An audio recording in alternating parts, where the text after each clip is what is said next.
it off with it. Come on. Sorry, I wasn't expecting to get so hardcore on that. All right. Well, welcome all. Well, happy Sunday. Happy Super Bowl Sunday.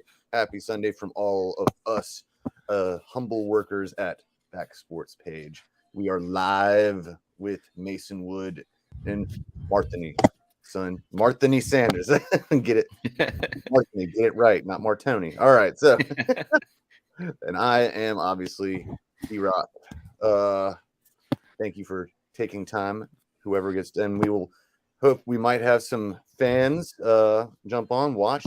We'll have other writers from BSP. They might jump in and out. Obviously, some people are going to have to leave early or come in late because, well, let's be honest, it's Super Bowl Sunday. Right. My buddy's going to smoke some wings, and I'm going to love it. So glad I'm not a vegetarian anymore. All right. So, what's up, guys? How you doing today? Doing good. Excited for the festivities today. Super Bowl Sunday is one of my favorite days of the year. Definitely. Right. It's always one of the ones you circle on the calendar to make sure when that day happens. It's just pretty much cancel everything else that anybody's trying to do with you. Yeah, it's like it's an excuse to people to drink earlier. So like more than any other football Sunday, So it's like, hey, like, oh, that guy has a beer, That's all. that guy has a bottle. Well, I guess you might be judged if you have like a fifth of whiskey next to you or something like that. But it's one of those few days a year that collectively everybody in the world is just everybody comes together and has a good day, enjoys their day, whether it's drinking, just watching football, watching commercials, the Rihanna concert. It's just a day to enjoy spending time with people. Honestly, it's like Christmas. Don't forget cheating on your diet. Exactly. Some buffalo chicken dip being made tonight. I can't wait. Oh, definitely. Damn, I wish that. I know my friend ain't gonna make it, but damn, he should use the leftover chicken meat. Oh God, I love buffalo. It's made right, not too creamy, right. But good, nice shredded chicken. Something where your chip's not gonna totally break off. You got to get a good chip though. If you don't get or a pita, no pitas, that's whack. You don't do pita. You do a tortilla maybe. I don't know. I think make it spicy. Spicy. Oof. Oh yeah. If it ain't spicy, it ain't right. Then right. Can't take the heat. Get out of the kitchen. All right. Well, we can start anywhere we want. I mean, this is all an open table here, and talk about the game. We already obviously started talking about food, which makes me happy. Talk about drinks. That's just a given today. I will not judge anyone on if anyone does anything. That's just the way it is. Like being in Vegas, kind of. He's just like. You'll see all types of shit, and it's just gonna be wild. You can see someone in a clown suit, transvestite. I don't know, and that's like Vegas today. Today, I don't even know what I wouldn't say anything. Well, I think if we're gonna start anywhere, I think the first place we should start. We haven't. I know I alluded to it a little bit before we got on here, but what's everybody's picks for tonight? Who's everybody feeling for tonight's game? We feeling Chiefs? We feeling Eagles? Man, the petty side of me wants to go Chiefs, just because I have a best friend that's an Eagles fan, a couple more Eagle fans that I know, and when they won it 5 years ago. Oh my God, bro! You couldn't shut them up for a week straight, which rightfully so. They kind of were in that tier of, I don't want to say snake bitten, but they had their fair share of bad looks throughout their franchise history for sure.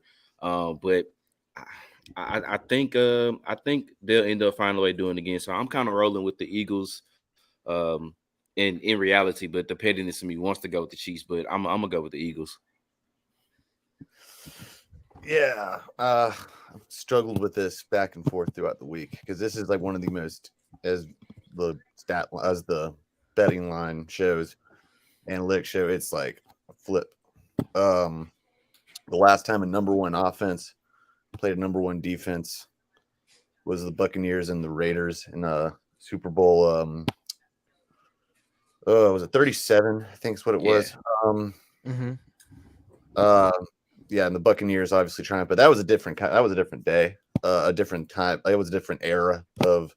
That was still more of like when traditional football and passing was starting to become like the transition. Now you had to run the ball to open up the pass game. now you can you usually the way it is with RPOs or you open up a short passing game to open up the run game, depending on who you are. Eagles are a little bit of an exception on that. So my heart wants to go with the Chiefs because I'm not being petty. I just love Pat Mahomes. That is like that's like the Steph Curry. Steph Curry's from Charlotte, and I have a little bit of ties, but unfortunately, everyone in Charlotte likes to say that. But I just do. I've liked him since he was at Davidson. But that's Pat Mahomes to me. He's like one of my favorite players. I love the way he plays. I like the way he carries himself. But I also like Jalen. I have a lot of respect for Jalen Hurts. That dude is humble as can be. He's grounded. He's locked in. So I don't have any beef against the Eagles. I have beef with Eagles fans. That's different. Yeah, that's what it is. That's the same thing with most of the teams. People are like, I hate the Cowboys. I'm like, I don't hate the team. I just hate everyone that likes. I like the Steelers. I'm a Panthers fan first, and I like the Steelers second. I hate both of our fan bases. Panthers are bandwagon fans, and Steelers are just as bad as Cowboys fans. So, but I still love him. But he's tolerated. I have to go, but my gut. It's my heart saying it, but my gut, for no logical reason, is going to say the Chiefs because the experience factor, and I think this is going to be a surprisingly offensive game. I don't think it's going to be so shut down as people think because this is the number 1 and number 2 offensive lines in the league. So it's going to be tough. I'm going to go with the Chiefs, but it's by a very narrow margin.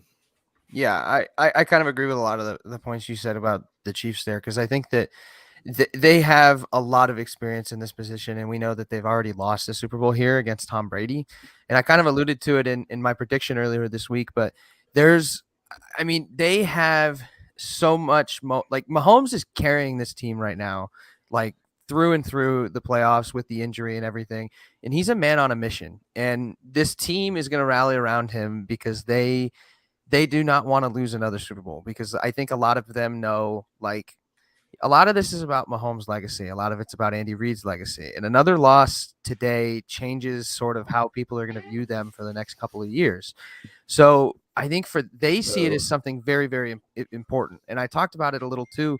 I think the Eagles are kind of, they're similar to the Bengals, where the Bengals played the Rams last year in the Super Bowl, and it felt like the Rams should have had a Super Bowl years prior. And obviously it didn't work out for various reasons, but it felt like they should have already have gotten that. And I feel like that's where we're at this year, where it feels like the Chiefs should have had a Super Bowl last year or the year before. It feels weird saying Mahomes only has 1 ring at this point. So I think after today, it's going to be a high-scoring game. I think I predicted 34-27 for tonight's game. And I think really it comes down to how well, these offenses can balance things out. I know I alluded to it, but the last time these two teams played, Philadelphia could not run the ball. And Jalen Hurts threw it over 48 times back in I think it was January of 2021 that the last time they played. It might have been, let me look.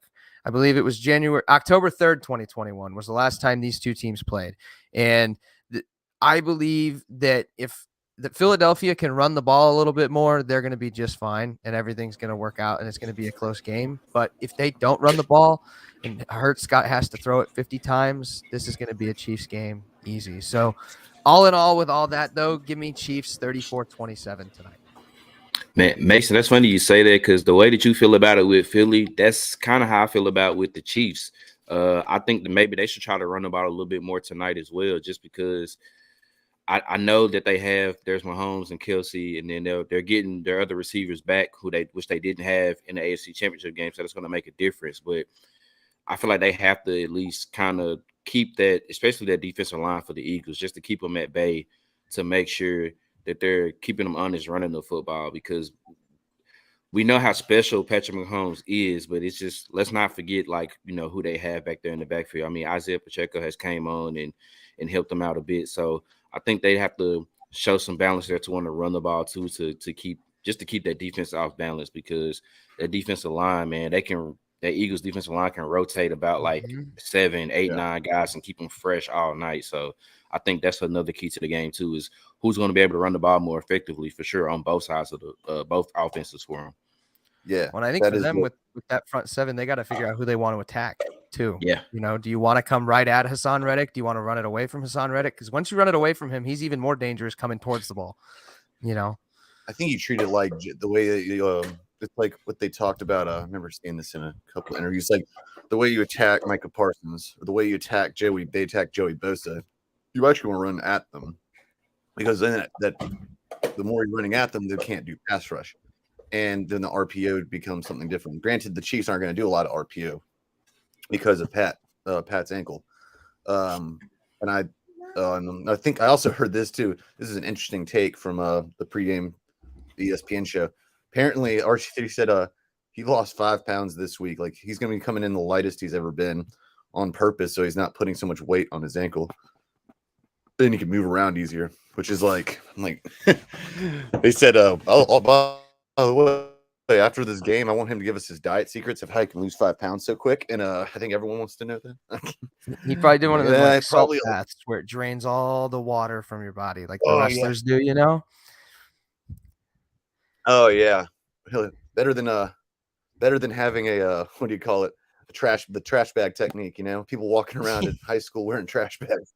Oh my god! Like I don't want to sit next to this guy. He's gonna foot. Oh, like great. Like 4 layers of clothes on. All right, I think it's gonna. But yeah, you win at the defender, and I think that's the best way to. But their defensive line is just their front 7 is ridiculous. I think their weakness is secondary, and what makes their passing defense rank so high. Not saying that Slay and Bradbury, former Panther, so is Reddick, former Panther. They're Slay them and Bradbury are going to be their weak spot because of the front 7, and if they can get blocked, going to set up a lot of stuff down the field, and they're going to be doing a lot of the crossing, like the drag routes, the way they get Kelsey open, they find spots into the zone. So, and if they don't do that, then they're going to double Kelsey, and that's going to leave open Valdez Scantling, and he's coming on. He's coming on strong too right now. His game last week was ridiculous. And like you said, Pacheco, I can't never want to get his name Pacheco. I don't know. He's the rookie. That dude is surprised. Like he said, he is a tough dude, man. He's not even big, but he plays big. So that's going to be a key tonight. I mean, you're right. The running game is going to be big, but watch out for that Eagles secondary if there's any kind of weakness. Oh yeah, and I think that there's a lot of people tonight that have Travis Kelce going for a touchdown and going for over 50, 60 something yards, and it's going to come down to how well the Eagles can cover that, and I very well think they're going to be double teaming him most of the time, but I think that there's going to be opportunities where he's not double teamed, and I think there's going to be those opportunities, and I think that what makes Patrick Mahomes such a good quarterback is he's good at waiting for those opportunities to come about. But if they can cover Kelce, it eliminates a lot of what Kansas City likes to do on offense, and especially if they're able to keep the running game from being anything spectacular tonight, and Mahomes is forced to keep throwing it outside the numbers, it's going to be a long night for that Chiefs offense. It's true. Cool.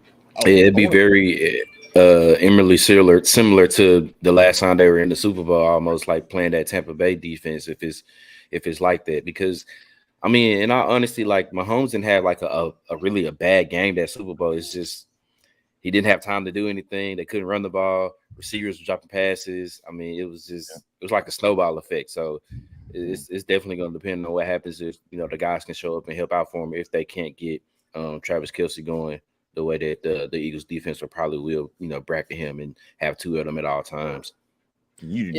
You do not want to get behind against this Eagles defense. You do not. That is because then that is like a rusher's dream is when they're behind, that blitz is hitting hard. And I want to clear something up I said this on the episode of Onside Take this week with Jake. I want to with Space. I'm just got to clear this up. And I'm tired of people saying this. Like last time the Eagles or the Chiefs were in the Super Bowl, they had Pat Mahomes had a bad game, and they had he didn't have an offensive line. They had a bad offensive line. No, I don't. If they said no offensive lines didn't, they said a bad one. I'm like, no, they didn't. They just had 3 of their big ones injured. especially ERok Winston, who was an all-pro, and he was like Pat Mahomes' dude. That was his blind side. So I'm like, pump the brakes. They just had injuries, and Pat Mahomes was injured too. So, or he had like a broken toe. So I mean, hey, Yeah, I was like, pump the brakes. It wasn't a bad team. They were just, and it would have been the strength of the Bucks was their front line, and they happened to have bad. They had a shot offensive line. So I want that on record. But tonight they cannot let the Eagles get ahead, like at least by much, because that's just going to be too tough. Yeah. Well, I'll tell you one thing that people tend to forget. I think about that Chiefs Bucks Super Bowl that sticks with my brain is when Patrick Mahomes had a play that I don't think it was caught, so I don't think it counted, and that's why it always gets forgotten. He is entirely parallel with the ground and still gets the ball off. Yes. It is one of the most insane throws I've ever seen, and it's exactly why I'm excited that he's back in this game tonight, and it's exactly why I'm also excited that Jalen Hurts is in this game tonight, because this is going to be a fantastic quarterback matchup, and I think that unlike sort of the Brady and Mahomes Super Bowl that wasn't as close as I think people would have wanted it to, I think this is going to kind of live up to that hype, and we're going to have a game that people are going to remember for a long time. I agree. I think also it's imperative. It's what's cool about this as well, and what it's unfortunate, but it's just a reality of football. It sucks that they're not going to be Mahomes and Hurts are not going to be in their mid-season form. But it's natural. It happens. I mean, Jalen Hurts but what I do like about it is those two, as we saw, actually we've seen from both of them, they will play through the pain, and it's like, hey, I will adjust to it and I'll make it work. I mean, because everyone said like Hurts had a bad game last game. Like, bad. It just wasn't like his old thing, He didn't have to. They just ran the ball well. He didn't have to.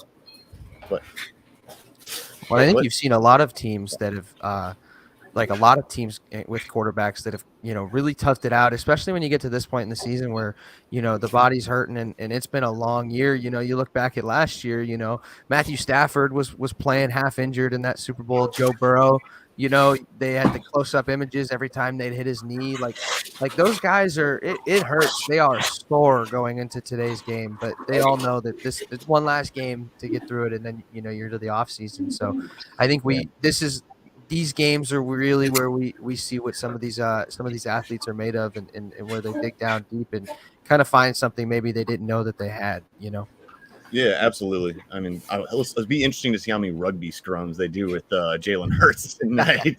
I mean, that's gonna hurt, man. It's gonna hurt. Yeah, mm-hmm. It hurts so good. I know. I've been hearing that all week. Pun. All right. Good God. Well, so let's see here. I got an idea though, since we're doing something like, and we could talk about the game forever. We all know that, but mix it up. Mention food. Let's talk about your favorite Super Bowl. What is y'all's favorite Super Bowl ever? Favorite Super Bowl. Honestly, for me, like Super Bowl 48 has a special place in my heart for some. That's Seahawks and Patriots. Yeah. And for whatever reason, just there's that one, and then there was the Eagles Patriots one from a few years back. But I remember that Seahawks Patriots one for some. I was sick. Me and my dad were like super sick. We both had the flu, so we stayed in that night, sat on the couch together, and we ordered some Pizza Hut, and it was a very nice night. And I remember my reaction to the end of that game very, very well. And so that game is one of my favorites. And then also I think it was Super Bowl 51, 52, the one the Eagles and the Patriots. I got to watch that with all of my buddies, and the hype around that game was so big going in because of Nick Foles and everything, and the fact that it all lived up to it, and I got to watch it with all my friends screaming and yelling at the TV. Those are the memories you want to have from Super Bowl Sunday, and I'm thankful that I have some there. So. I would say my favorite, man. I feel like we've been fortunate enough to see a lot of good ones here over the past like 15 years or so, maybe. We've seen a lot of good ones, but I would say my favorite is probably Super Bowl 43 between the Cardinals and the Steelers. That one was that was amazing because there was so many just dramatic shifts in the game when you go from the first half where the Cardinals are going down to try to score before halftime, and then James Harrison takes that interception, 100 yards to kind of shift momentum going into halftime. And then, of course, we know that whole fourth quarter where Fitz takes that slant, 70, 75 plus yards or whatever, and you pretty much think like that was the game winner. And then Big Ben takes that offense down the field that whole 2.5 minutes, and Santonio Holmes make that toe tap catch. Like, I mean, probably one of the most craziest throws we might have ever seen, like in history. Just seeing that one, I think that one was definitely up there, one of my favorites. Super Bowl 52 was pretty good with the Eagles and the Patriots. That one is up there for me as well. Super Bowl 46. That was Patriots Giants again with a Mario Manningham catch. Man, like I said, it's been we've seen so many just over the past like 15 years. I think we've been fortunate enough to kind of see some very awesome Super Bowls. So that, I think for me those are my favorites. Wait, so you're saying that the No Falcons and the Patriots wasn't your favorite? Definitely sure? not. You sure? I mean, 28-3. That's a pretty good game. It was for 3.5 quarters. It was. It was a drinking game going on for that. It's like every time we had a touchdown, take a shot of tequila. And at first we were like, okay, and then we're like, well, I guess we're done the rest of the game. And then everything just went off their head. Like, oh my god, we're rowdy as hell by overtime. I'm like, good lord. I was just like, I cannot believe this. I'm like, only the Falcons. Yep. Only the Falcons can just let it go like that. Matt Ryan's never been the same. Man. You took my. I was actually going to say one of the two Patriot losses on one of them's in bias, obviously. But taking that away, the Eagles one was so cool, and the one with David or Tyree's helmet catch. Yeah. Okay. Yeah. Just ridiculous. But the Manningham pass was Eli just. I don't know where he did that. He couldn't have handed him the ball better than that. It was just like there was no room for error. It was just like, but then I thought about it and I'm like, wait a second, how do I like the Steelers? And I did not think about the Cardinals game. And I'm glad you said them. And then I'm not glad you said it because you stole it. But there's enough room for love from everyone. No, I had a similar good experience. Well, thank God I was healthy instead of Mason over here, but I was in boarding school in Utah, and my mom was actually there to visit. I got a day off campus night, and luckily was to be able to watch Steelers as well. So I'm sitting in a hotel and watching that, and it was just like that pass. Who said that pass was like? I don't even know. It was wild. Santonio Holmes, man. That was the catch was incredible, but the pass was just I don't even understand how he did it. And the James Harrison one, obvious interception was just bonkers. Poor guy. It was like never had to run. He can lift everything. He had to run a whole 100 yards. But after that, no, he probably went in the locker room with a tank on his back. Now that's probably my favorite overall, and I can't say either of the two Panthers ones. I was happy to be there or to get there, but yeah, I hate the Broncos, and I hate Von Miller, I hate Tom Brady, and I hate Rodney Harrison with a passion. I cannot stand it. This is like the ultimate Panthers hater because Steve Smith just smoked him several times. So. That 15-1 year, he was like, "This is the worst 12-1 team I've ever seen." Panthers are the worst. I'm like, how can you say you've seen a worse something in one team? Okay, they've won. Like Jesus, they have the highest scoring offense in the league. And come on, man. It's like we have an MVP on our team that year. Best linebacker in football. Now they're the worst 14-1. They're the worst 15-1 I've ever seen. I mean, they did lose to Noodle Arm Manning. To be fair, we didn't lose to him. We lost to Von Miller.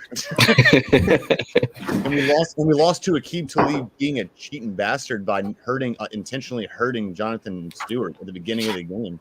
Hey, I appreciated that they won that game because I was a big Manning fan growing up. So the fact that like his only Super Bowl up to that point was against my team was just not not the coolest thing in the world. So and then there's pictures of me, you know, when Saints and Colts played and in the Super Bowl, and when he was with the Broncos and the Seahawks won. I was so excited and I was so disappointed both times. So 2015 just relieved all the pain over the years. Well, I'm glad it did for someone. Glad it did for someone. Oh, hey, when after the best news I heard was Aqib Talib shooting himself in the leg, I was like, yeah, good. That's karma. I think the real thing about that game that goes kind of unmentioned is how if the Panthers actually would have won that game, how that could have changed Cam Newton's legacy there in Carolina, and how that would have he may still be there today for all we know. Nah, maybe not. He was on track the next year. I will squash that. Sort of. I'll push back a little bit on that because the next year he was actually on track. Not the next year, the year after that. He was on track before he got injured. He was on having a better season statistically up to that point than he was in his MVP year, like numbers wise. Maybe not like yards and flashiness, but he was. And then TJ Watt just cracked his leg in half. He was never the same again. It was just like he was never comfortable. And I blame the Panthers for his career. Truthfully, they ran him way too much into the ground. He took too many hits, and the biggest thing is, and this is something I hate, they never worked on his mechanics. His passing mechanics were. He always leaned back, always that. He would that. Your job as a QB is to fix that. That is your job, and they did not help him any at all. So when he was required not to be a not to be a scrambler, they didn't do him any favors. So shame on you, Panthers. I'm talking to you. I'm calling you out. Or whoever. My biggest concern was Chicago and Justin Fields. Right. They already tried running him into the ground this year, and you would see in week 14, week 15 would come around, and they're like, okay, we're only gonna make you run it like 2 to 3 times, and you can go and look, and there's some they would have those off weeks where they would make him run it less, and I'm like, that's awesome, but we can't. This isn't sustainable for a whole career.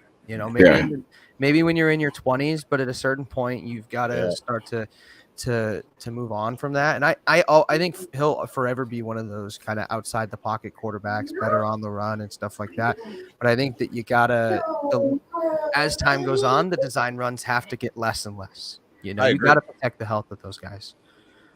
And especially with the concussions these days too. Right. Guys like Tua and stuff like that. I mean, there's a lot of concussions nowadays. You got to protect your quarterback. And I think that there's a lot of announcers that have mentioned, with like Joe Burrow and Justin Fields, sometimes you just got to, protect yourself, go down, slide, something like that. I think that's what Tom Brady was really good at, was you see, when Tom was about to take a sack, he'd lay on the ground. He's like, all right, cool. You got me. But he played till he was 45 years old. And not that everybody wants to do that, but it definitely, it helps that longevity. It helps, keep your body healthy. It's actually a really good pivot, kind of right there, a good transition, because that's a good point. Because they see the number recently. I don't know if y'all saw this. The number of concussion percentage has gone up 14%, I think, something like that from last year. But they've been making and they had to change the protocol this year, obviously mid-season, which is good, especially for Tua, poor guy. I think there's been 2 concerns, and I'm wondering what y'all's thought on this. They move back to grass fields if possible. And secondly, but here's my question, is that they've been making these helmets to where they're a lot more shock absorbent. Because when I played football in Pop Warner and in high school, they were made of rock, essentially. Those things were you were wearing a weight on your head. Especially a skinny white kid like me. It's sitting there, you see that tiny ass neck. So it's I'm wondering what your thoughts are on what maybe the next step for that is, protecting safety and all that. I'll explore as y'all's. As somebody that I played high school football as recently as 3-4 years ago, and it, for me, just from personal experience from the high school level, it just kind of feels like a lot of guys don't understand sort of it's kind of like real life, where some people don't understand the consequences of their actions, and they don't understand that you are playing a game that could seriously injure somebody. And some people go in to play football to get rid of anger and to get rid of this and that, and they forget how dangerous of a game it really is. And it's something that I've talked about a little bit with motorsports too, that these younger guys, just everything is so safe nowadays, and there's so much safety and safety protocols and stuff like that, that these guys forget the danger that they do still put themselves in sometimes, because they get so complacent with, I've been healthy for so long and stuff like that, that you have to remember that it could all come crashing down at any moment. And that's coming from somebody who's had a knee surgery in my right knee from a torn ligament. So, you have to remember what can happen if you hit somebody the wrong way, and you have to just be smart when you're playing. And I think that that's where, you're seeing it more in the younger crowd that comes in. And I think that until that they realize the consequences of some of those actions and some of the ways that they hit guys, helmet first and stuff like that, until they realize the weight of all that, I think that this stuff's going to continue. Because I think, you can change the helmets, you can change the shoulder pads, do whatever you need to do. But in reality, it comes down to the players, and it comes down to them saying, look, I don't want to hurt this guy. I'm not going to lead with my head, and I'll say that a lot of, especially nowadays, there's not enough tackle drills going on in the high school level and stuff like that to teach that sort of thing. We did it for 1 or 2 years, and then it was never really brought up again. Sort of hawk tackling, where you get your shoulder over and you're hitting them here. This is where you want their body, their mid torso to be, and you're keeping your head out of the play. And I think a lot of that has kind of gotten lost over the last couple of years. And I think that with all the concussions and stuff like that, I see that stuff really coming back. And I think maybe we'll see sort of, the next couple of generations from college that come through, that they're going to try and maintain that healthiness a little bit more and try and protect each other. Because these guys are brothers, and they got to protect each other. And I feel like too often we're seeing guys that, they're out there angry and they end up hurting somebody. So I think that's really what it comes down to, is the players. That's well said. Well said. What do you think, Marthony? I mean, I couldn't agree more. It's that fine line between, of course, knowing that, yes, it's a physical sport, it's a tough sport. And sometimes it's just unfortunate that that's going to happen. Like, people are going to get hurt. They're going to get seriously injured, or, there's going to be some hard hitting from time to time. But there's that line of we're making that good play and making the correct hit, making the correct tackle, and then just being reckless. Like, and that's the part of it that the league, or even down, and on down, are trying to get out. But sometimes it's just, maybe the rules may have something to do with it, but at the end of the day, it does come down to the players. Like, you're out there on the field, you're the one that's making sure that, that technique is being right. The coaches could help out a little bit too, but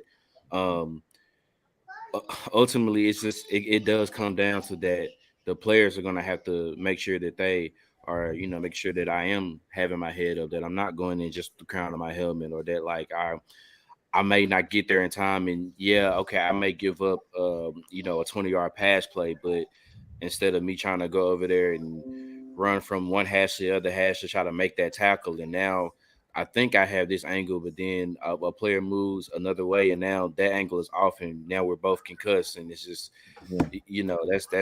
that's the gray area of it. Obviously, it's never really just going to be black and white with it. So, but hopefully, it can try to go down, but coaches and players is what it ends up coming down to. I think both y'all are well said on both pieces. Actually, I think I actually tend to hold more accountability, less. I mean, players have a lot of accountability, but I have more accountability on the coaching, especially growing up, starting from a younger age. This is something I came from. I don't even know how old Marthony is. I'm not even going to ask, but I know you guys, obviously, Mace is a young buck. So I came, like I said, I had rock hard helmets. And I was back, if you look at some of the hits back in the early thousands, when I started really watching football, I was like 12, something like that. Dude, people were getting messed up. And you didn't really pay I guess because social media hadn't really been like a big thing yet. I mean, it existed, obviously, not that old, but it wasn't like Twitter like that. It wasn't like everyone showing attention. They had their own platform, the way they do now. And I think maybe, I don't think there was even like stats, or at least known stats about concussions back then. So maybe it's just that we weren't paying attention. It's kind of like gun violence. Maybe we just didn't pay attention to it until there was a bigger platform. Sure. I'm not going to stay away from it. I was just using it as an example. So I think, but it's the coaching. Like if I had a coach that taught me, we didn't really have proper tackling drills like that. Like you said, they told you like lead with your shoulder, but we do like, heads up drills or I don't know if you've heard of Oklahoma drills. Right. Yep. Yeah. I don't know if worst drill in the world. Yeah. Worst one of them. Yeah. Heads up drills. You got one lineman, you got one offensive lineman and a running back, and you got to shed him and grab. That's not Oklahoma. That's just the heads up drill. But we even had drills where we just straight up ran at each other. It's like bull ring. Yeah. We used to do inside run, and that was what that was the worst for me. Yeah. Wait, what did you call it, Marthony? Oh, the bull ring. Yeah, it was just kind of like one guy's like 2 or 3 guys in the middle, and they call out a number, and y'all just. I mean, it's fun. Then not for me as much because look at me. I was a receiver, and go up against a linebacker. Actually, I was a linebacker one of those years, or safety. No, I got hit. I got hit. Years wrong, man. But they didn't. But that was like it was promoting. It's fun, but it was promoting like you weren't teaching proper tackling. I mean, there's not, and I can't remember a year where we did. Even in high school, I only played 1 year in high school because, again, I love football. Man, I wasn't meant for organized football. So I was meant to watch it and like it and love it and know it, but and judge people on it. So it was, but I never had any kind of guidance, and I noticed other people didn't either. So neck pinches were a thing a lot more. I don't see a lot of neck pinches anymore. It's either like one or the other. As like, and neck problems is obviously going to lead to either neurological issues, which is horrible. It's like worst case scenario because then or being paralyzed, which is again another worst case scenario.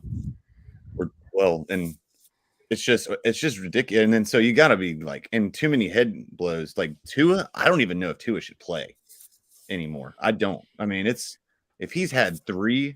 I mean, Luke Kuechly had to quit, had to retire way before his time. And as much as I was sad because he's like my favorite NFL player ever, he's just my favorite Panther at least. He is the best linebacker I think ever played, and he would have been the best in numbers if he kept playing, but he had to cut it short, and I couldn't get mad at him. I hated it, but I couldn't get mad. The dude had way too many concussions, so I do believe it's coaching is the biggest one, keeping players accountable, and I do think the going back to grass fields thing is a good idea. If possible, like outdoor fields need to be grass because you're falling on concrete. I didn't have that when I was playing. We always had grass, but I wasn't in college or in the pros. So, I mean, that especially with those thinner helmets, you can be shock absorbed or not. You see how Tua. What are the ones where? All right, I'm going to ask y'all on the Tua ones and other ones we've seen this year. Where on the head do you see snapping and hitting that causes the most concussions? It's always the back. It's always back here. It's always back here. Always. I've had a hit myself that I was a defensive lineman in high school, and I got blown up on one of my good traits was I could read screens very well, but it was also a negative trait because if the offensive lineman knew that, I was going to die. And so the one time I jumped up trying to make a cool play, and I got hit in midair, and I came down really hard. And I'll tell you what, Eric, I think you're really right about the difference in the turf and the grass. Because I've had hits where I've landed on, the grass field and I've hit my head and, it's not something I ever really thought about. And then I've had hits on turf fields too. And those have been some tough hits. And for me, I hate the black pellets on turf. The black pellets can kiss my ass. I can't stand them. They are the worst. They get in your shoes, and especially out here in Arizona, right? You start the season, it's like 90, 95 degrees. That turf is hot. Scorching hot. Hot. Oh. I played a game, like my second game of my career, it was 104 degrees outside. Oh. They're like, you got to put your hand in the dirt. I'm like, I don't think no, it's like an oven down there. Because the rubber is like so hot. It's like, Jesus. Yeah. We get those games, and then you get the Midwest that they're playing in snow in October. So they're playing in snow, but even then the turf is still like hard. It's like you're playing on rock essentially. It's like, I hate those rubber pellets. It was so cool when you first started, and you're like, damn, this sucks. I hate this. Yeah. Let me get dirt. That's way better. Yeah. I don't know. I don't know what they need to switch that. I don't care. I mean, you know, and the thing is like majority of the players are starting to say, bro, go back to grass. And it's just, but they're not going to do it because I think it's only a handful of stadiums that are still doing grass. And like even now, like in Nashville, the Titans were still doing grass, but now they're switching to turf here soon. So, damn, I don't know. It's tough because like it's so much upkeep, and especially with like they can't, by the time the wintertime comes around, like you can see if you look at old Bears, I mean the Bears still have a grass field, but you look at, you know, beginning of the season towards the end, it is perfectly green, and by the end it is dead and yellow. And so that's what a lot of these teams see is they're like, I don't want my dead grass on national television in an NFC championship game or something like that. Which, as much as I understand that, that's a part of football too. Like I love football games when you get to the end, you see the field torn up and everything. Like those are the games that you know that was a good game. So we got to get back to some of that because the grass is way better. You know, I want to see grass kicking up when some of these guys are running, not black rubber pellets and stuff like that, because it sticks to your arms too. Like you watch the game, I'm sure you'll see it. You actually won't see it tonight because the Cardinals have their field gets rolled in from outside. They grow it outside and then they roll it in underneath the stadium. Okay. It's really cool. So they do anytime they have concerts and stuff, they just roll the grass outside and they grow it out there. And I know it's amazing, and it's always real grass. And I wish other places could do that, but obviously, like MetLife Stadium's not going to be as able to maintain their grass as well. So I think it's kind of that hit or miss sort of deal. And I think that some teams are willing to sacrifice the look of the field to keep players healthy, I guess. But I guess a lot of others care more about the money, and that's the unfortunate part of some of these franchises these days. You got a lot of good points there. I think one thing that you're talking about how it sticks to you, the rubber pellets. Also, when you land on your elbow, and it's not just how hard it is; it rubs. It's like and it hurts. Like I didn't play on it in football. I did play lacrosse, and I did play in the summer. And that stuff is like I'm not in Arizona. I'm in the South, and holy crap, it was hot on there. And then the whole nuance was just ruined when she started playing on it. You're like, okay, I like grass. Give me my cleats back. Yeah, give me my molded cleats back. No, so dumping out the pellets out of your cleats before you hop on the bus. Dude, I'd have it was surreal. It was surreal. And I'd rather have sand in my shoes than those things. Those things hurt. Like I'd have like rash in my feet. Like when I was done, I'd put Gold Bond on it. Yeah. So, but I think you're right about the money is a big deal, and it's not just because of the uptake. The upkeep is not expensive compared to other things. You know what it is? Is you said it's money? It's concerts, and not everyone's going to. They want the Panthers. The Panthers player Shaq Thompson was one of the many Panthers players that were talking to David Tepper, the owner, and they were basically said they demanded like we go back to grass. We had a grass stadium our whole thing up until David Tepper became our owner. I don't hate the guy, not really. I have a beef with him, but he said he wanted to have soccer games or have events or stuff like that. So you can't do that with grass as much. It's going to tear up the pitch. I'm like, that's what greenskeepers are for. You ever watch golf? I mean, take a page out of Quail Hollow, which is like 20 minutes to the south of that stadium. They have greenskeepers paid all year. You're telling me you're in a billions of dollar industry and you can't afford a damn greenskeeper? And it's not like we live in frigid conditions. We live in North Carolina. It's not tropical, but it's not Green Bay. It's not New York. Yeah, he'd be all right. Yeah, I mean, if Arizona can do that, David Tepper is technically, I don't know if he is now because of the Broncos owners who own Walmart, but he was the richest owner. I'm like, dude, do that thing. I didn't even know about that rollout grass thing. We're in North Carolina. You can roll some grass out there in every other stadium. Come on, man. I mean, I like the grass, man, being faded at the end. Part of the football. We get too concerned. Well, not us, but they get too concerned about the money. Like we got to have venues and like they have basketball stadiums. Do it in basketball stadium. But the football players are way more take more risk with their head. Yeah. Don't do that to them. So I agree with you. I just think it's like, don't get too greedy, man, you know, and that's why at least and you can't do it with indoor stadiums, but take a page out of Arizona. I'll never say that sentence again. Take a page out of Arizona. Wow. Never thought I'd say that. And and put some roll grass in there, because that is cool. I love it. Mm-hmm. It makes it so easy for concerts. Good for you, Cardinals. Good for you, Cardinals.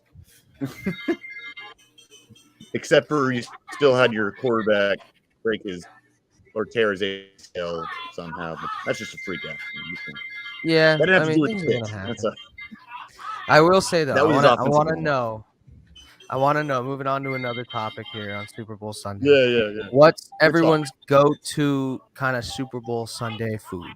You know, we're gonna throw a party. What's the number one thing we need? We need wings. We need pizza. We need brisket. We need, barbecue chicken. What's everybody eating on Super Bowl Sunday? We'll start with Marthony. You can go first. Yes. For me, it has to be the buffalo chicken dip. Yes, sir. That and the buffalo chicken dip and wings. And honestly, I don't need anything else.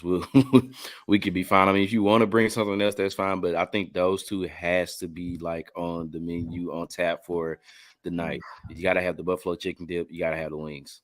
Yeah. Buffalo chicken dip's a go-to for me, man. I have to have some buffalo chicken dip, and my dad he's doing a tri-tip on his smoker today, so I'm intrigued by that. So really any sort of meat that he's putting on the grill is gonna be a good Sunday for me. And I can't even list all of it. I mean, it just switched year to year. My ex, as hateful as she was, one year when the Panthers were in the Super Bowl, she made it buffalo chicken dip. It actually was pretty good, and she wasn't even a good cook. Truthfully, she was actually a pretty shit cook. But she could make that. I was like, hey, I'm cool with it. It's easy. It is. Well, I didn't want her. I was worried that she was gonna make it. She didn't believe in spices or like seasoning and spices. I'm like, that's why her and her dad, all of their food was bland. No matter what, I'd go there, it tastes like air. Plain chicken. I'm from the South, where we put salt on everything, salt and butter on every damn thing. So that's why we're all fat. So it's like, if we're not fat, we got high cholesterol. So now you put some salt on that sucker, and but she made a good one. So buffalo chicken dip is good. I won't repeat that. Pizza, man, pizza can't go wrong with pizza, but that's not my Super Bowl day. The Super Bowl day is all about going through the process. Ooh, I feel like pizza's kind of, that's that Saturday night, you're drinking with your buddies the night before the game. That's what we did last night. Went over to my buddy's house, and we were drinking some sojo, some Korean wine, Korean vodka, I should say. So Korean wine? Is that a thing? Korean vodka, I should say. Oh, okay. But it was pretty good. They got like 14 different flavors. But that's the sort of stuff, right? You do that the night before when you're going out with your friends. Sunday rolls around. You're spending time, whether it's on the grill, the crock pot. You're taking some time, and you're making something that you're proud of. You know what I mean? I'm glad you said that. All right, now I know my go-to, and this is the one I cook. I'm not going to be able to do it today because I'm going to be playing away. I'm not going to be playing at home. So since I'm on the visitor's turf, he's going to be doing his thing. But usually, if I was hosting a Super Bowl gig, massive mountain of nachos, and I got like some secrets to it and stuff. And I love nachos. To me, are one of my favorite football foods. One of my favorite foods in general. One of my favorite football foods. 100%. A great idea. A great idea for like Super Bowl Sunday with nachos is you get like, I've seen it on TikTok where they put like the parchment paper over their counter, and then you just put chips all the way around it, and then you do some like cheese and then some. Like there's ways to make some big loaded nacho trays. Like Thanks. Yeah, what you don't want is, this is the thing about nachos, and this is like why chips and dip is always like what people, is same with it's the same thing with buffalo chicken dip. Got to make sure it's not too thick, so you got your chip on there, but you get soggy chips at the bottom of some nachos. I like it because I'm using a fork, because then I have to touch the remote, and then the remote's gonna get freaking black beans or chili or guac or some shit on it, But I mean, sometimes it's worth it. You got to do. That's why you got to eat it fast, Yeah. Start from the bottom. Well, it depends on that cheese that you get on there too. Some Yeah. of those cheeses they're very quick I've used about queso. you're a soggy Oh. chip now. So if you get Don't the use right the kind of queso. cheese, you're chilling. Don't use the queso dip. Don't use that. That's sloppy. Yeah. That's Yeah. sloppy. That's like Mhm. that's when you go to like a cheap sports bar. You don't want that. You gotta use like 3 different blends. Is what I do. Cheap Cheddar. sports bar, the one I work at. Is that cheese sports bar? It's like we totally don't serve queso or anything.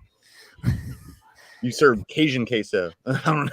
It's Cajun queso. That is exactly what it's called. You know what it is? It's just queso. It's just put the word Cajun in front, and they put a little bit of Old Bay, or not Old Bay, some sort of Cajun seasoning. The only different thing we do to it, only different thing we do to it is we throw a scoop of sour cream on there for you with some jalapenos. Wow. Okay. And I make a couple tomatoes, and we're like, all right, enjoy. Try our Cajun macaroni and cheese, where we just literally put some like Cajun chicken on top of mac and cheese and some hot sauce. Just throw some Cajun seasoning in there, call it a day. It's like going to a Chili's or something. All right, that is actually no Chili's. You know what you're getting at Chili's. Like, this place is gonna suck, but you know what?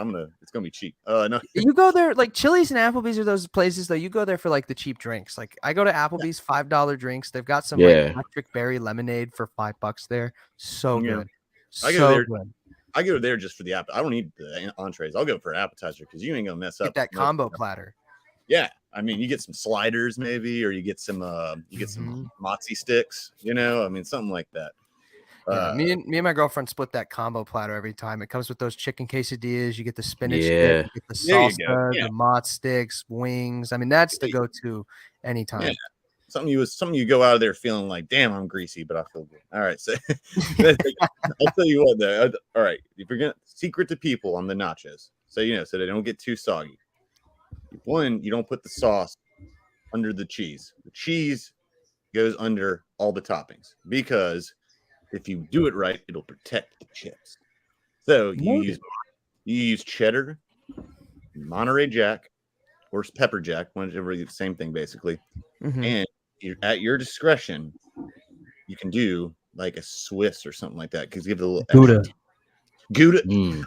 I like all cheese, but Gouda, I guess if you can mix it up a little bit, or if you really want to be all fancy and do Havarti, I wouldn't. Havarti will make it a little too greasy, but the cheddar's already going to do enough of the grease on that. But the definite two you need are cheddar, sharp yellow cheddar, and because it makes it pretty, and then you got to do like pepper jack, and then if you could do one at your own discretion, I do like Swiss, but then you put the sauce and the guac and all that stuff on top of that.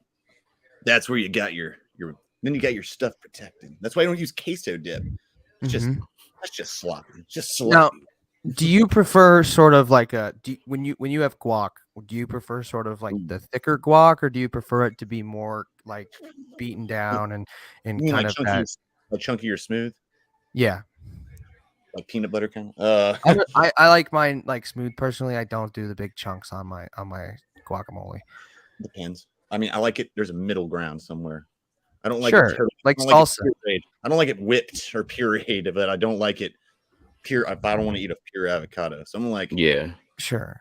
And I want some peppers and onions, or jalapenos and onions, and a little bit of, and I want some lime and lemon juice in there. I want that. I want it to be, it's got to be mashed, but I mean that's similar to how I feel about like salsa, because you get salsa where like there's chunky salsa and I don't want to just eat tomato bits. Give me some of that juice in there. You know what I'm saying? And you get the right one where it's mashed and you still get those bits, but it's that right amount of juice. You get the right amount of flavor. And you're not just eating tomatoes on chips, Like that's just pico de gallo, essentially. At that point, yeah. I mean, it's okay. It has its purposes. It's good on tacos, but it's like I don't want to just dip my chip and tomatoes and stuff. But what do you think? What's your guac? Do you even eat guac, Marthony? Do you even eat guac? I'm like half and half with it sometimes. It just depends on my mood. That's like the only thing where I'm just kind of like, but the same way I'm with it is kind of like how you said about the salsa, Mason. It's just not like super chunky, but it doesn't have to be like just looking like basically like a puree either. Like a fine balance between the two, but definitely to where like at least I can get that scoop and I can like see you know, the like some differences on it where it's like, all right, this looks good. And I'm gonna take that good bite out of it for sure. Yeah. Do you prefer like the spice? Would you, if you had to pick like a salsa or something like that, do you prefer yours like spicy, or are you looking for more of the mild stuff? Like what's everybody's spice levels here? My spice level, if I like rated it 1 to 10, it's like a 2, bro. I'm not even gonna lie. I can't do anything super spicy. Like I don't mind a kick, but anything to where I'm just like, if I'm instantly biting, I'm going, it's bad for me.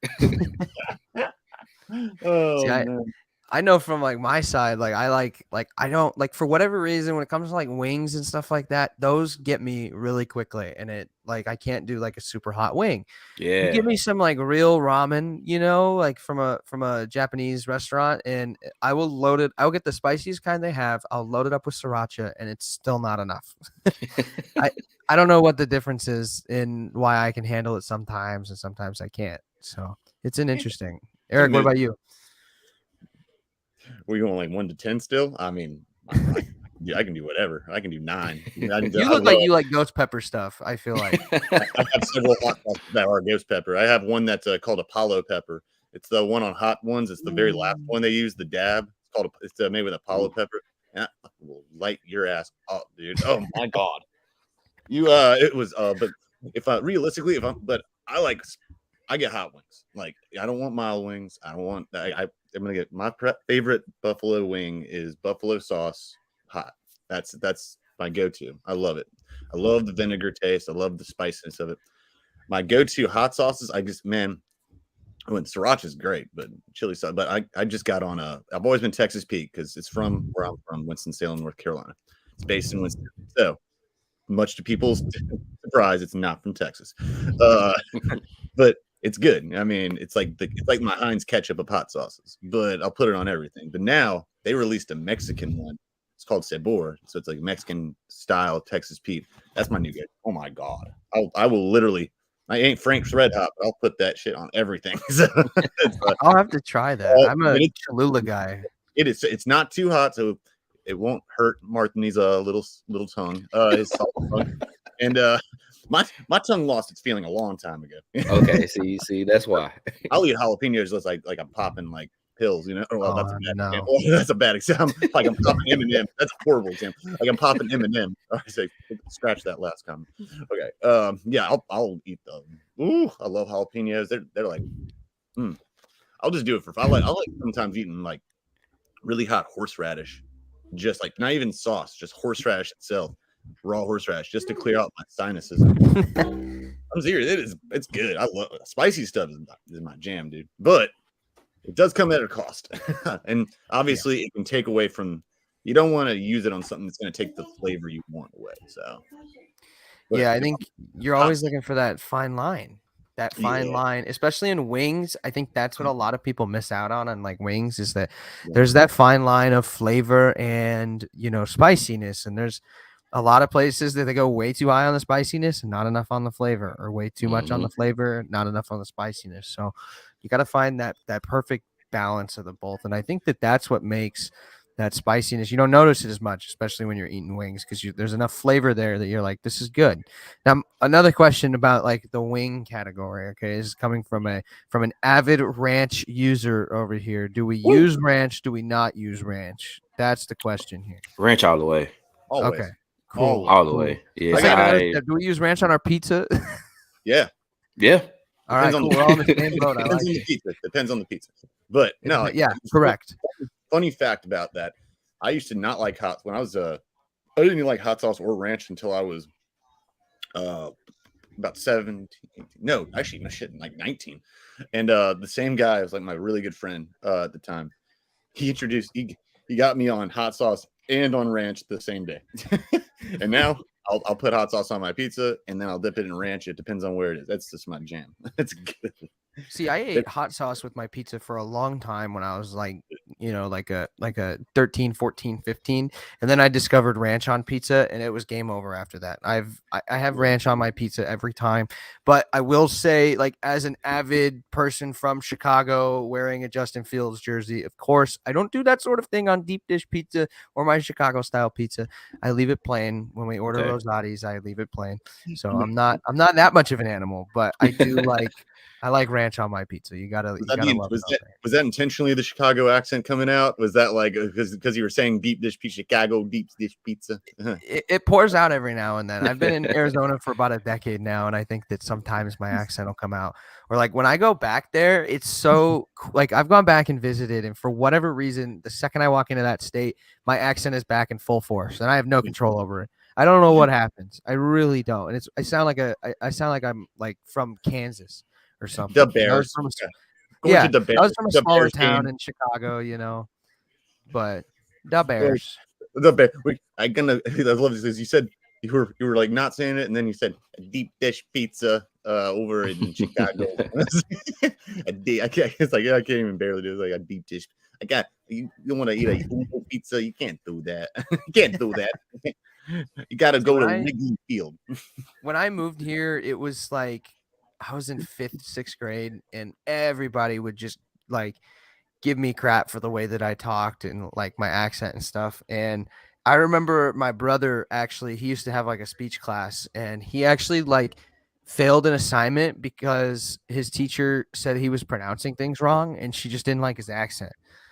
Like, because we don't say like, it's obviously it's the roof, ROOF, but like we call it the rough, or like it's the rough, and like I don't call it the roof. And that used to like people would like bark at me because of that, because they're like, what are you, a dog, calling it the rough? I'm like, it's just how I talk. It's just how I was raised. It's how people talk back there. And you go back there and it's totally normal. I'm a normal human being again. It's weird. It's like it's like a bending on those I's and O's. Like, hey, let me listen to that sound, or that like this down, or this. Let me tell you about a kind of. It's like a bend. I like it. I prefer it to a New York accent, although New York accents are funny too. New York accents are very obvious, though, I feel like, compared to like a Midwestern accent. And like I'll tell you, you'll know somebody's from. Like, if you ever want to know if somebody's from Minnesota, right? Yeah. They're going to have the exact same accent as me, except they're going to call it Minnesota. They're going to say it just like that. I've had people come in and they talk just like me. And I'm like, oh, so where are you from? And they're like, Minnesota. And I'm like, oh, I don't say it like that, but I got you. It's like a little bit of Canadian sprinkled in there. Yeah. I know what you're talking about. My brother lives in Detroit, and he did, not anymore. Well, one of them does. The further you go up to the mitten, it's like you start hearing like, "Oh, hey, you going to hey, go to the bar." It's like Jesus. But I don't know. I got the southern one. Everyone always gives me shit for it. Well, not anymore. Now I'm in I'm back in North Carolina, but now my own mom gives me shit because she tried to ditch her southern accent as a kid. I have one. I embrace it. Where are you from, Rich? You said you from Atlanta, Marthony? No, I'm from Memphis. So okay. So I've been pretty much been in Tennessee majority of my life. And I stay like outside of Nashville now. So you hear you can hear a lot of different things though. And it's because that one is just from each like region of the state. Like somebody from Memphis is gonna sound way different from somebody even in like Knoxville. It's just it's crazy all throughout the whole state. Memphis is a different world, man, for sure. And anywhere in Tennessee, Memphis is like you gotta keep it real in Memphis, dude. Real in Memphis.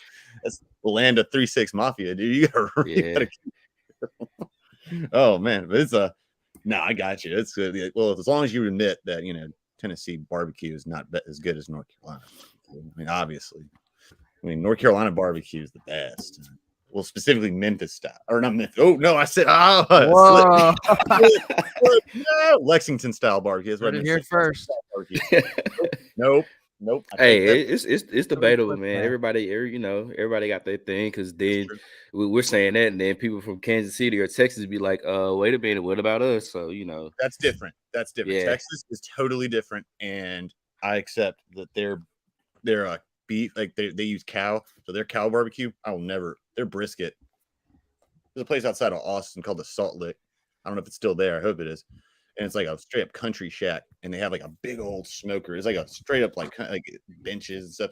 Dude, their briskets. First time I ever had it, just melts off the. Oh, it's just ridiculous. Texas knows how to do that, man.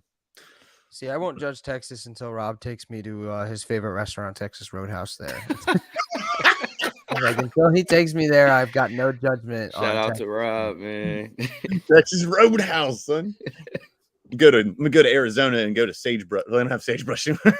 Dude, we don't have anything of our own. It's all picked up stuff like from other places. That's not true. Y'all got tacos, and Mexican food is really is very original there. That's not true. It definitely can be. I think my biggest thing with it is like a lot of it's the same. Like there's not a ton of variety. I feel that it depends on where you go, but I think that there's not, once you get to those higher end places, there's not a ton of variety with that's kind of what you're getting. And I mean, every place you go to is going to be the same thing, but they're mixing recipes and stuff like that. So I think that, we see a lot of that Mexican food, but like all of our fast food is rehashed stuff, Carl's Jr., McDonald's, Burger King. We don't have any of our own. I will say we have like Cane's, which I had for lunch today. Okay. That's very good.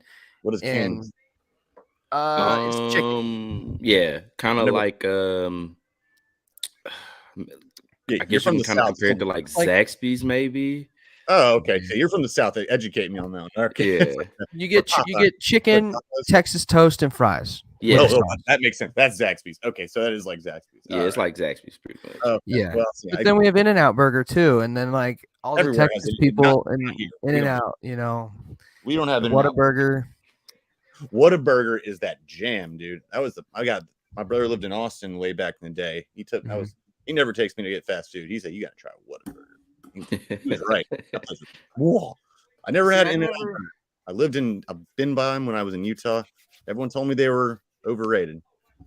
I was like, I don't know. I want to try it, but I tried the secret menu or whatever. I think it depends on what you get, right? Like I went recently, everybody knows at BSP, I don't like Whataburger. Okay. Like they have gypped me more than enough times on mayo, and Trevor will give me crap for it till the day I die. But like I went recently and my friend was telling me to get the chili cheeseburger, and I give them credit. It was very good. So they do have some good things if you get the right stuff. I also, one of their hidden gems, that banana milkshake, that's pretty good.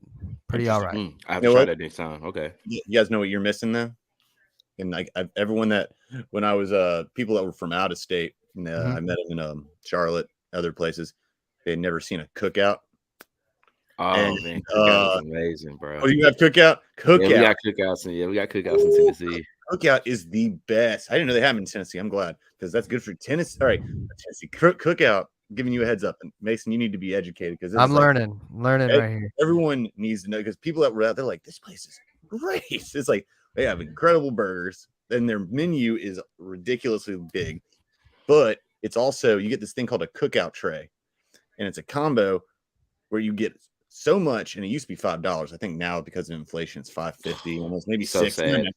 I know. Well, it's still $6. I mean, geez, it beats the hell out of Chick-fil-A. You're gonna pay $20. Or or I mean, I love going to McDonald's and paying all that extra crap for that. There's no dollar menu anymore at McDonald's. If you get like a slider. No, I don't know. I haven't been to one in a long time. Bring back the $1 hot and spices. You get like a McFlurry for $1. You get it like in a shot glass. No, no, it's like cookout. You get like a good portion, and you get two sides, and it's like onion rings. They have quesadillas, 2 quesadillas this side, or one and then there's 1 quesadilla side. And they got oh god, you can get like, and you also can get a shake for just $1 extra, or a large sweet tea, which is like a jug essentially, for 99 cents. But we got all that, and like, they got like bacon ranch wraps, chicken ranch wraps, like chicken wraps, chicken nuggets, and they have like 100 milkshakes. And you can get any two of them mixed for no cost. So it's like you want to get a what's a good example? There's a caramel cheesecakes one I used to get back in the day.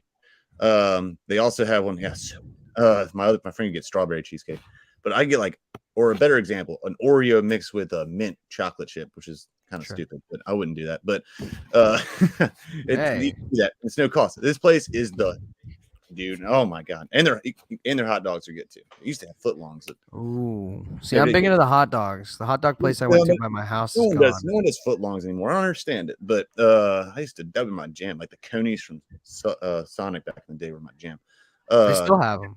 I get but they don't have footlongs though. That's just ridiculous. They have the footlongs. No, they do not. No, at my place they do. I've never. They stopped doing that anywhere I've been a long time ago. You get two now. You get two regulars. I'm like. See, I get two regulars simply because I don't want to make a disastrous mess when I'm eating my. You're eating You're gonna make a mess. You're the guy you live in Chicago. You lived in Chicago where they have big pickle spears and shit on there. You're not wrong. I will say though, maybe it's a regional thing, but I think I am almost 95% sure that they still have the footlong here. Because I think they have the footlong there here too. Really? Maybe I haven't been in a long time because I just haven't really felt like going to Sonic. Why would I go to Sonic when I go to Cookout? I mean, come on. Hey, honestly, you're not wrong. Hearing everything about Cookout, I'd go to Cookout. It's the best fast food restaurant I've ever been to by far. And then we drive through. Yeah. Oh, and it's always open late. God, there was one across from my watering hole, as they call it, my favorite bar. And it was in the same parking lot. And so it stayed open until 4 or 5 in the morning. And every time all the people that were left at closing time, we'd leave, say, all right, see you later. And we'd be in line at Cookout and we'd honk out and say, hey, fucker. Or we'd throw a can at someone. And they have walk up. There is no, some places there is inside seating. That's rare. And I don't see why you want to. Usually it's walk up window or there's double drive through. But it's always open late. Oh my god, best drunk food you'll ever have in your life. Well, it's up there for me. But good stuff. We're talking about Cookout now. I'm like, all right, so I'm gonna have to. I'm being selfish to my friend. I'm gonna have to log off here in the next bit because I'm gonna segue from this. My friend is I was telling these gentlemen this before the podcast or whatever you want to call it, stream. He just got got 2 smokers actually, but he's got one of them. He's putting pounds of wings in one of them. And then he's doing a Boston butt, which I still don't know exactly what it is, but I think it's cow. And he's doing that. He's been smoking it for 11 hours. And yours truly, bringing ice,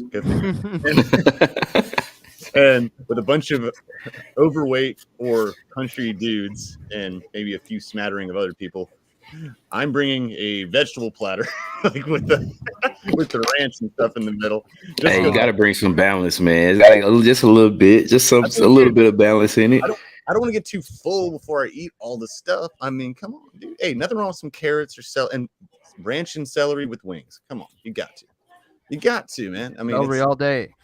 It's or blue cheese, but I don't want to bring blue cheese out. Celery, I like celery. People I mean, I don't hate it or like it. I mean, it just is, it's like eating water, solidified water, It's like lettuce. Stringy water, It's really all it is. Carrots, somewhat the same.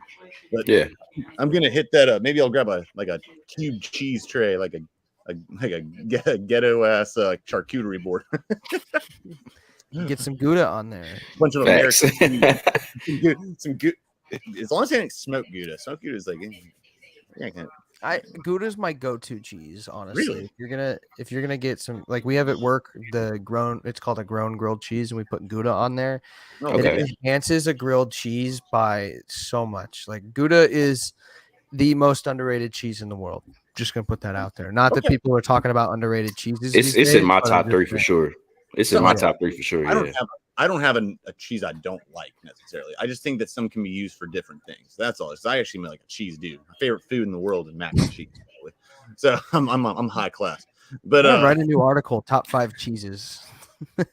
I'll tell you. All right, before I sign off, I'll tell you my top 5 cheeses, and then you can segue to y'all. That's perfect. It's gonna be Well, damn it, it's so it's like if I'm doing it for a sandwich, it's for something else. That's not fair. All right. Well, I'll just have to go with whatever I got. It's gonna be Havarti, sharp cheddar, brie, and this is, by the way, no particular order because I'm not gonna put brie on a sandwich. Or you can, but I won't. And Gouda is really good. But I'm gonna go with gorgonzola and then brie. I love gorgonzola salad. Ooh. You get a gorgonzola salad and with like chopped lettuce and some pine what do you call them? Pine nuts, a little bit of vinaigrette of some sort. Toss that sucker with some black pepper. It's really good. I'm gonna be the only veggie guy when I'm not even change. I got veggies. Like, hey, we got 80 pounds of meat. What kind of side you got? Well, for vegetables, we got ketchup. We got relish, and we got hot sauce. That probably has tomatoes in it or something. I don't know. Something. I don't know. Oh, it's also be close. All right. Well, guys, I hate to leave you. I actually am running a little more than I thought I was going to do, but hopefully anyone else that jumps on, I encourage anyone at BSP to jump on and enjoy the Super Bowl. It's been great talking to y'all. Yes, sir. Forward to it. Hey, everyone be safe. Y'all be safe out there tonight. Don't do anything that I would do. Right. I don't do it anymore. The only thing my old self would do. I'm going to be very careful. All right, y'all. Wait. Enjoy the Rihanna concert. Yeah. Right. Hold up. I have to make sure because I'm the one hosting this technically. I don't want to cut this off prematurely. Hold on. Maybe if I remove. Oh. Yep. There he goes. You're good. I'm going to leave it up, though. All right. I'll take it off. So whenever you're done, I'll just come back to it and my computer will be flat. That's fine. All right, y'all. See you later. All righty, bro. Enjoy your evening. All righty. Well, I don't know about you, Marthony, but I'm going to probably wrap it up there as well. I got some stuff. Yeah, for sure. For sure. It's almost time for me to go pick up these wings for myself. So yes, sir. Been talking about this food. It's time to get some in our bellies, man. Yes, sir.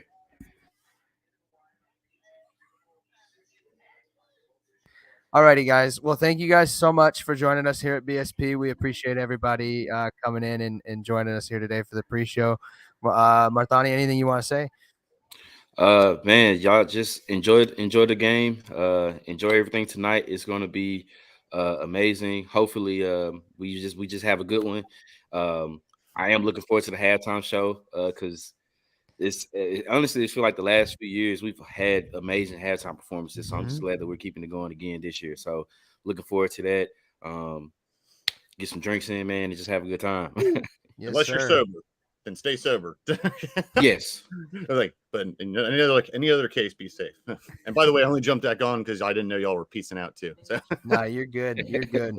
So, but again, thank you everybody for joining us here today for the pre-show on Bag Sports Page. Be sure to keep checking us out. We're gonna have plenty of report cards for all the other NFL teams coming out the rest of this week. So, lots of content coming out from the football side. Very proud of what everybody's accomplished. So, keep up to date with Bag Sports Page and enjoy the game tonight, guys. Thank you.